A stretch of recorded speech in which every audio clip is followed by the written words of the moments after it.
I'm Caitlin Sickles, and I'm a principal in the Policy Resolution Group at Bracewell.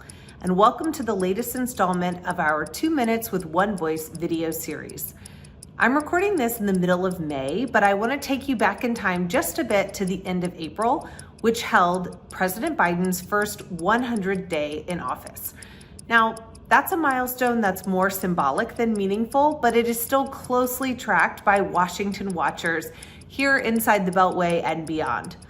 At the 100-day mark, there was no shortage of statistics to track, and I want to share a few interesting ones that were collected by reputable media outlets. First, executive actions by President Biden are up.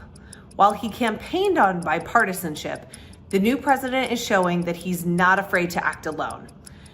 According to data from the American Presidency Project, by the end of April, Biden had issued some 42 executive actions.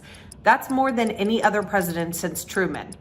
The Biden administration has also taken out the red pen to undo some 62 orders which were signed by former President Trump.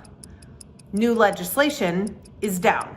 President Biden has signed just under a dozen bills into law. Now, the pace of new legislation has slowed in recent years, due at least in part to political brinksmanship from both sides.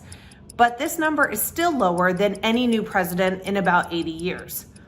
In the current political climate, though, some would say that it's impact over quantity when it comes to legislation. So I'm sure the Biden administration would be quick to emphasize the $1.9 trillion coronavirus relief package that he signed in March. And he's looking to add to that impact line with his infrastructure bill, which is now the subject of much debate. Job approval is up-ish. The latest polls show that President Biden is enjoying an approval rating somewhere around 50%. Now, it was higher at the end of April, at the end of his first 100 days, but now seems to be dipping slightly. One factor there could be the bills that I just mentioned.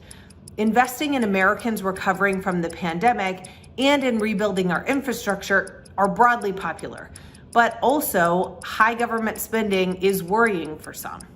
And we can't forget that right after the first 100 days, the new jobs numbers came out, and they were less than stellar. The economy gained just 266,000 jobs last month, far short of the more than 1 million economic analysts predicted. Finally, tweets are down. Since President Biden assumed the highest office and the highest Twitter handle, the @POTUS account is averaging about 6 tweets per day. The former president averaged more than twice that, posting roughly 18 times per day. For more like this, go to onevoiceinfo.org and follow us here online. Thank you.